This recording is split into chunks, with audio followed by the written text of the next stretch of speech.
പരിശുദ്ധ കുർബാനയുടെ മക്കളെ, തിരുസഭയുടെ മക്കളെ, നമ്മളെല്ലാവരും തന്നെ രാഷ്ട്രീയ പ്രവർത്തകരാകണം. ഓരോ കത്തോലിക്കനും ആരുമായിക്കൊള്ളട്ടെ, മെത്രാനാവട്ടെ, കർദിനാളാവട്ടെ, അൽമായരാവട്ടെ, സന്യാസിനികളാവട്ടെ, ആരുമായിക്കൊള്ളട്ടെ, എല്ലാവരും രാഷ്ട്രീയ പ്രവർത്തകരാകണം.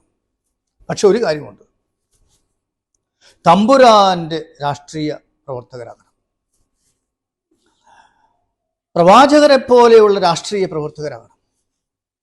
നമ്മൾ വിശുദ്ധ ഗ്രന്ഥത്തിൽ പ്രവാചകന്മാരെ കാണുന്നുണ്ട്, വലിയ പ്രവാചകരെ. അവർ രാഷ്ട്രീയ പ്രവർത്തകരായിരുന്നു. ഏലിയ പ്രവാചകൻ രാഷ്ട്രീയത്തിൽ ഇടപെട്ടു. അതുകൊണ്ട് അദ്ദേഹത്തിന്റെ ജീവൻ രക്ഷിക്കാനായിട്ട് ഓടേണ്ടി വന്നു.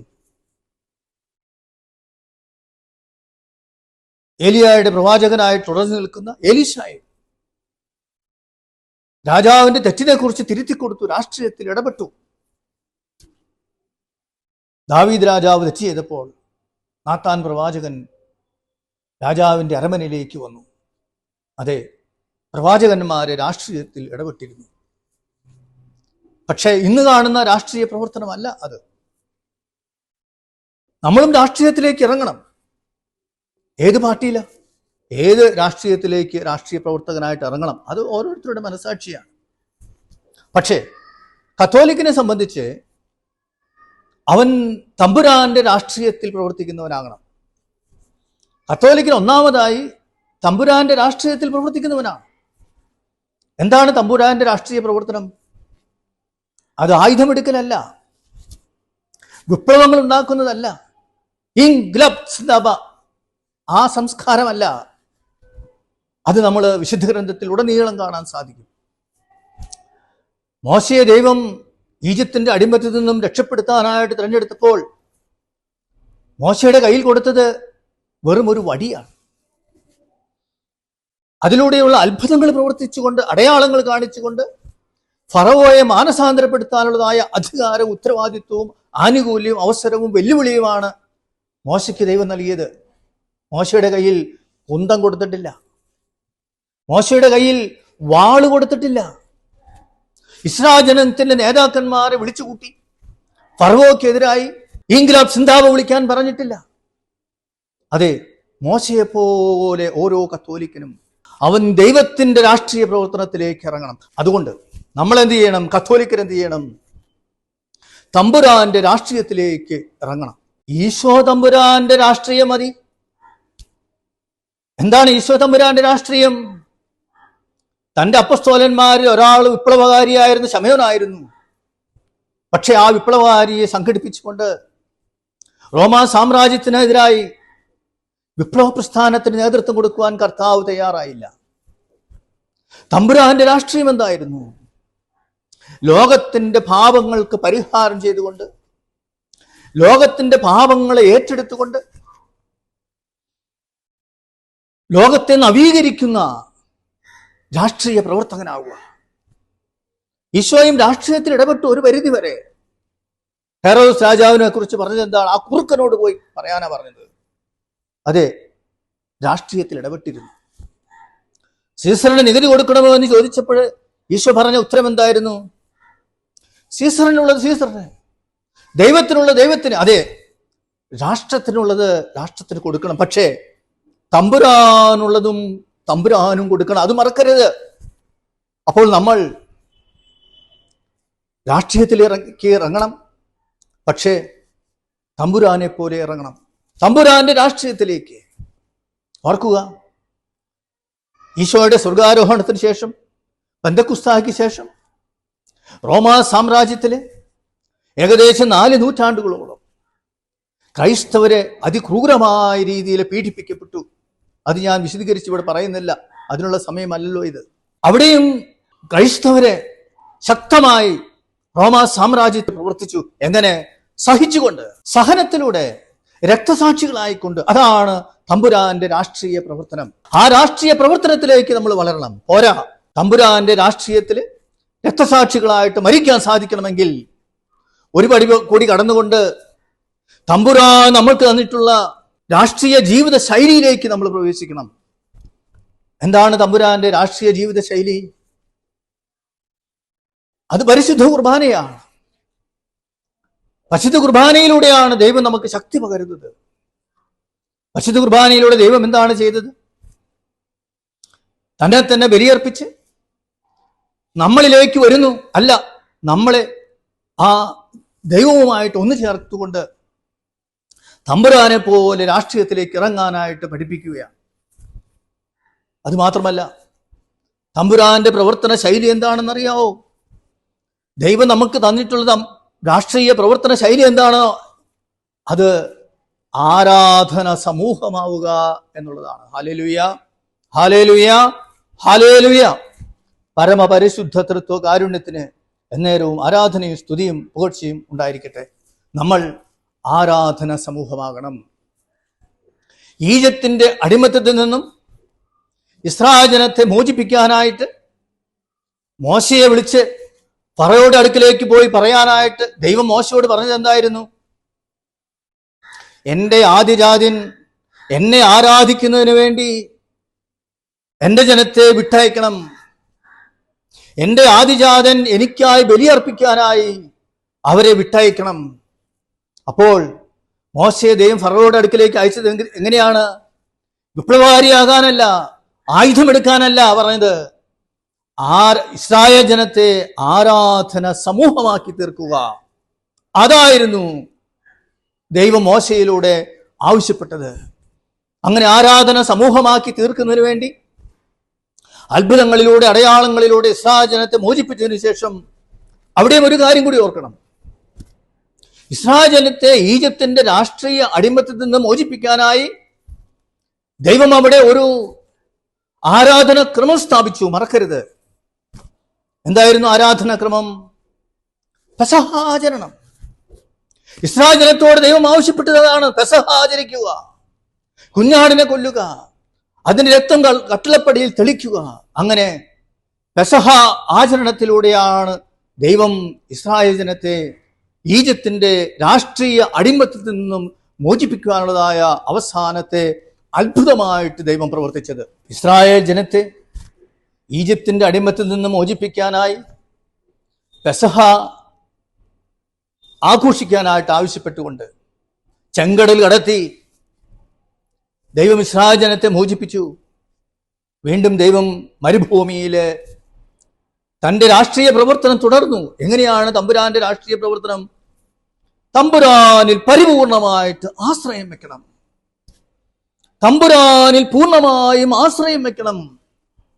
തമ്പുരാന്റെ അടിമയായിട്ടല്ല, സ്വതന്ത്രമായി തമ്പുരാനിൽ വിശ്വസിക്കണം. ആ പരിശീലനമാണ് ദൈവം ഇസ്രായേൽ ജനത്തിന്, തിരഞ്ഞെടുക്കപ്പെട്ട ജനത്തിന്, ആദിജാതന് ദൈവം നൽകിയത്. അതുകൊണ്ട് അവരെ മരുഭൂമിയിലൂടെ നയിച്ചു. വെള്ളമില്ലാത്ത സാഹചര്യത്തില് അവർ കരഞ്ഞ് പ്രാർത്ഥിച്ചപ്പോഴ്, അല്ല, മോശയ്ക്കെതിരായിട്ട് പിറുപിറുത്തപ്പോഴ് ദൈവം മോശയോട് പറഞ്ഞു, നീ പാറമേൽ അടിക്കുക. അതെ, മരുഭൂമിയിൽ ദൈവം വെള്ളം കൊടുത്തു. മരുഭൂമിയിൽ ദൈവം മന്ന കൊടുത്തു, കാടപ്പക്ഷിയെ കൊടുത്തു. അവരുടെ വസ്ത്രങ്ങൾ പഴകിയില്ല, അവരുടെ ചെരുപ്പുകൾക്ക് തേയ്മാനം ഉണ്ടായില്ല. അങ്ങനെ ദൈവം അവരെ പരിപാലിച്ചു. പക്ഷേ അവിടെ ദൈവം ഒരു വലിയ രാഷ്ട്രീയ പ്രവർത്തനം നടത്തി. എന്താണ് ദൈവത്തിന്റെ രാഷ്ട്രീയ പ്രവർത്തനം? പരിപൂർണമായും ദൈവത്തിൽ ആശ്രയം വയ്ക്കുക, ആ ദൈവത്തിൽ മാത്രം വിശ്വസിക്കുക. ആ രാഷ്ട്രീയ പ്രവർത്തനം ദൈവം തുടർന്നപ്പോൾ തുടരാനായി ദൈവം മോശയെ വീണ്ടും സീനായ് മലയിലേക്ക് വിളിച്ചു. സീനായ് മലയിൽ 40 രാവും പകലും ഉപവാസത്തിൽ 80 വയസ്സ് കഴിഞ്ഞ മോശയെ ദൈവം പരിശീലിപ്പിക്കുകയായിരുന്നു. ഓർക്കുക, 80 വയസ്സ് കഴിഞ്ഞ മോശയെ ദൈവം തൻ്റെ രാഷ്ട്രീയത്തിന് വേണ്ടി പരിശീലിപ്പിക്കുകയായിരുന്നു.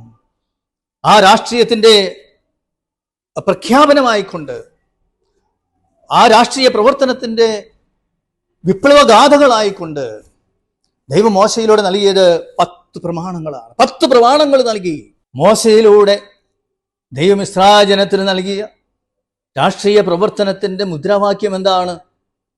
10 പ്രമാണങ്ങൾ. അത് 2 ചുരുക്കി. നീ നിന്റെ ദൈവത്തെ പൂർണ്ണ ഹൃദയത്തോടും പൂർണ്ണ ആത്മാവോടും കൂടി സ്നേഹിക്കുക, നിന്നെപ്പോലെ നിന്റെ അയൽക്കാരനെ സ്നേഹിക്കുക. ഇതാണ് മോശയിലൂടെ ദൈവം നൽകിയിട്ടുള്ള രാഷ്ട്രീയ പ്രവർത്തനത്തിന്റെ ആ മുദ്രാവാക്യം. ആ മുദ്രാവാക്യം ജീവിതത്തിൽ പ്രാവർത്തികമാക്കിക്കൊണ്ട് എന്ത് വേണം? നമ്മൾ ആരാധന സമൂഹമായിട്ട് തീരണം. ദൈവം ഇസ്രായേൽ ജനത്തോട് ആവശ്യപ്പെട്ടത് അതാണ്.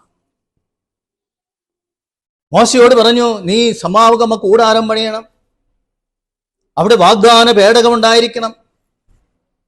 അങ്ങനെ ആരാധന സമൂഹത്തെ ദൈവം മോശയിലൂടെ പരിശീലിപ്പിക്കുകയായിരുന്നു. ദൈവത്തിന്റെ രാഷ്ട്രീയ പ്രവർത്തനത്തിന് വേണ്ടി ഇസ്രായേൽ ജനത്തെ ആരാധന സമൂഹമാക്കി തീർക്കുകയായിരുന്നു. തുടർന്ന് നമ്മൾ കാണുന്നു, ഇസ്രായേൽ ജനം തങ്ങൾക്ക് രാജാവിനെ വേണമെന്ന് പറഞ്ഞപ്പോൾ ദൈവം എതിർത്തതാണ്. ഇസ്രായേൽ ജനത്തിന്റെ നിർബന്ധത്തിന് വഴങ്ങിയാണ് സാവൂളിനെ രാജാവാക്കി കൊടുത്തത്. അതിൻ്റെതായ ഭവിഷ്യത്തുകൾ അവർക്കുണ്ടായി. അത് വിശദീകരിച്ച് പറയുന്നില്ല തൽക്കാലം. അപ്പോൾ ഒരു രാഷ്ട്രീയ രാജ്യം, ഒരു രാഷ്ട്രീയ ഭരണം, അതും ദൈവം ആഗ്രഹിക്കുന്നതല്ല. ദൈവത്തിന്റെ രക്ഷാകര പദ്ധതി ഒരു രാജ്യം സ്ഥാപിക്കുക എന്നുള്ളതല്ല, ഒരു രാഷ്ട്രീയ രാജ്യം സ്ഥാപിക്കുക എന്നുള്ളതല്ല. മറിച്ച് സ്വർഗത്തിലെ പോലെ ഭൂമിയിൽ ആരാധന തുടരുന്ന ഒരു ആരാധന സമൂഹമാക്കി തീർക്കുക. കത്തോലിക്കരായ സഹോദരങ്ങളെ, പരിശുദ്ധ കുർബാനയുടെ മക്കളെ, ഇതാണ് നമ്മുടെ രാഷ്ട്രീയ പ്രവർത്തനം. ഏക സത്യ ദൈവത്തെ പരിപൂർണമായും പരിശുദ്ധ കുർബാനയിലൂടെ ആരാധിക്കുന്ന ഒരു ദൈവമായിട്ട് തീരുക. സ്വർഗത്തിലേക്ക് നോക്കി മാലാഖമാരുടെ സകല വിശുദ്ധരോടും ചേർന്നുകൊണ്ട് തമ്പുരാനെ ആരാധിക്കുക. ആ തമ്പുരാനെ ആരാധിക്കുമ്പോൾ ബാക്കി കാര്യങ്ങളെല്ലാം ശരിയാകും. ഈശോ പറഞ്ഞില്ലേ, ആദ്യം സ്വർഗരാജ്യവും അവിടുത്തെ നീതിയും അന്വേഷിക്കുവിൻ. ഏതാണ് സ്വർഗരാജ്യം? അത് ഭൂമിയിൽ യാഥാർത്ഥ്യമാകുന്ന സ്വർഗരാജ്യം പരിശുദ്ധ കുർബാനയാണ്. അവിടെ ദൈവത്തിന് അർഹമായ നീതി നീ കൊടുക്കുക, ദൈവത്തെ ആരാധിക്കുക. അതാണ് പറയുന്നത്. അങ്ങനെ നമ്മൾ ആരാധന സമൂഹമാവുക. അപ്പോൾ ബാക്കി കാര്യങ്ങളെല്ലാം ദൈവം നോക്കും. ഓർക്കുക, ഇസ്രായേലിന്റെ ചരിത്രത്തിൽ തന്നെ വിശുദ്ധ ഗ്രന്ഥത്തിൽ നമ്മൾ കാണുന്നുണ്ട്, ജെറുസലേം ദേവാലയം പൂർത്തീകരിക്കപ്പെട്ടതിന് ശേഷം ഇസ്രായേൽ ജനം എപ്പോഴൊക്കെ ഏക സത്യ ദൈവത്തെ ആരാധിക്കാതെ മറ്റ് ദൈവങ്ങളുടെ പുറകെ പോയോ, അപ്പോഴൊക്കെ അവർക്ക് ബുദ്ധിമുട്ടുകളായി, ദുരിതങ്ങളായി, ക്ലേശങ്ങളായി തീർന്നു. Hallelujah, hallelujah. പരമപരിശുദ്ധ തൃത്വ കാരുണ്യത്തിന് നേരവും ആരാധനയും സ്തുതിയും പുകഴ്ചയും ഉണ്ടായിരിക്കട്ടെ. ഓർക്കുക, ദൈവത്തിന്റെ രാഷ്ട്രീയ പ്രവർത്തനം ഇതാണ്. ദൈവത്തെ മാത്രം പരിപൂർണമായിട്ട് ആരാധിക്കുന്ന ആരാധന സമൂഹമാവുക. പക്ഷേ ഇസ്രായേൽ ജനം ദൈവത്തെ ആരാധിക്കാതെ, ദൈവത്തെ മാത്രം ആരാധിക്കുന്ന ആരാധന സമൂഹമാകാതെ മാറിപ്പോയപ്പോൾ അവർ കഠിനമായിട്ട് ശിക്ഷിക്കപ്പെട്ടു. പല രീതിയിലുള്ള പീഡനങ്ങൾ അവർക്കുണ്ടായി. എങ്കിൽ പഴയ ഇസ്രായേലിന്റെ തുടർച്ചയാണ് കത്തോലിക്ക തിരുസഭ. ആ കത്തോലിക്ക തിരുസഭ ഇന്ന് ദൈവത്തിന്റെ ആരാധന രാഷ്ട്രീയത്തിലായിരിക്കുന്ന സമൂഹമാണ്. പരിശുദ്ധ കുർബാനയിലൂടെ ഏറ്റവും ഉന്നതമായ ആരാധന അർപ്പിക്കണം. അങ്ങനെ നമ്മൾ ആരാധന സമൂഹമായിട്ട് തീരുമ്പോൾ, ആരാധന സമൂഹത്തിലൂടെ സ്വർഗരാജ്യവും നീതിയും അന്വേഷിക്കുമ്പോൾ ബാക്കിയെല്ലാം നൽകപ്പെടും. ബാക്കിയെല്ലാം ദൈവം ചെയ്യും. ദൈവം നമുക്ക് വേണ്ടി യുദ്ധം ചെയ്യും. പക്ഷെ നമ്മൾ ആരാധന സമൂഹമാകണം. അതുകൊണ്ട് പരിശുദ്ധ കുർബാന അടിസ്ഥാനപരമായി ദൈവത്തെ ആരാധിക്കുന്ന, ദൈവം നൽകിയിട്ടുള്ള ഏറ്റവും വലിയ ആരാധനയായിട്ട് മനസ്സിലാക്കിക്കൊണ്ട് ദൈവത്തെ ആരാധിക്കുന്ന സമൂഹമായിട്ട് തീരാൻ നമുക്ക് സാധിക്കട്ടെ. ജനങ്ങളും പുരോഹിതരും പരസ്പരം നോക്കി നിന്ന് സംഭാഷണം നടത്തുന്ന പരസ്പര സംഭാഷണ വേദിയല്ല പരിശുദ്ധ കുർബാന. പുരോഹിതൻ എന്ന് പറയുന്ന അധ്യക്ഷന്റെ നേതൃത്വത്തില് ജനം ഒരുമിച്ച് കൂടുന്ന ഒരു സാമൂഹ്യ പ്രസ്ഥാനമല്ല പരിശുദ്ധ കുർബാന. മറിച്ച് സ്വർഗത്തിലേക്ക് നോക്കി മാലാഖമാരോട് ചേർന്ന് സകല വിശുദ്ധരോട് ചേർന്ന് ദൈവത്തെ സ്തുതിക്കുന്നതാണ്, ആരാധിക്കുന്നതാണ്. അങ്ങനെ നമ്മൾ ആരാധനയുടെ സമൂഹമാകുമ്പോൾ പരിശുദ്ധ കുർബാനയിലൂടെ സ്വർഗരാജ്യത്തിലേക്ക് പ്രവേശിക്കുന്നു. ആ സ്വർഗരാജ്യം ഭൂമിയിൽ സ്ഥാപിക്കുവാൻ വേണ്ടി വ്യക്തിയുടെയും സമൂഹത്തിന്റെയും രാജ്യത്തിന്റെയും ലോകത്തിന്റെയും സമഗ്രമായ വളർച്ചയ്ക്ക് വേണ്ടി അധ്വാനിക്കുന്ന, ഭൂമിയിൽ സ്വർഗരാജ്യം സ്ഥാപിക്കുന്ന തമ്പുരാന്റെ രാഷ്ട്രീയ പ്രവർത്തകരായിട്ട് തീരാൻ പരിശുദ്ധ കുർബാനയിലൂടെ നമുക്ക് സാധിക്കും. അതിന് നമുക്ക് ഒന്നാകണം. എവിടെ ഒന്നാകണം? ആരാധന ക്രമത്തിൽ ഒന്നാകണം. ദൈവത്തെ ആരാധിക്കുന്ന ആരാധന സമൂഹമായിട്ട് തീരണം. അങ്ങനെ തിരുസഭയിലൂടെ ദൈവം നൽകിയിട്ടുള്ള കൽപ്പനയ്ക്കനുസൃതമായി ആരാധന സമൂഹമായി തീർന്നുകൊണ്ട്, തമ്പുരാന്റെ രാഷ്ട്രീയ പ്രവർത്തകരായി തീർന്നുകൊണ്ട്, കുടുംബങ്ങളെയും സമൂഹങ്ങളെയും രാജ്യത്തെയും ലോകത്തെയും രക്ഷിക്കുന്ന ഒരു സമൂഹമായിട്ട് തീരാൻ നമുക്ക് സാധിക്കട്ടെ. 2033 ആകുമ്പോൾ ഈശോ മിശിഹ പരിശുദ്ധ കുർബാനയായതിന്റെ 2000 വർഷം തികയുകയാണ്. 2000 വർഷം തികയുമ്പോൾ എല്ലാവരും പരിശുദ്ധ കുർബാനയിലേക്ക് വരണം. അത് ദൈവത്തിന്റെ സ്വപ്നമാണ്. ആ ദൈവത്തിന്റെ സ്വപ്നം നമ്മൾ സ്വന്തമാക്കിക്കൊണ്ട് ആരാധന സമൂഹമായിട്ട് തീരുവാൻ നമ്മൾക്ക് സാധിക്കട്ടെ. പരമപരിശുദ്ധ തൃത്വ കാരുണ്യത്തിന് എന്നേരവും ആരാധനയും സ്തുതിയും പുകഴ്ചയും ഉണ്ടായിരിക്കട്ടെ. ആമേൻ.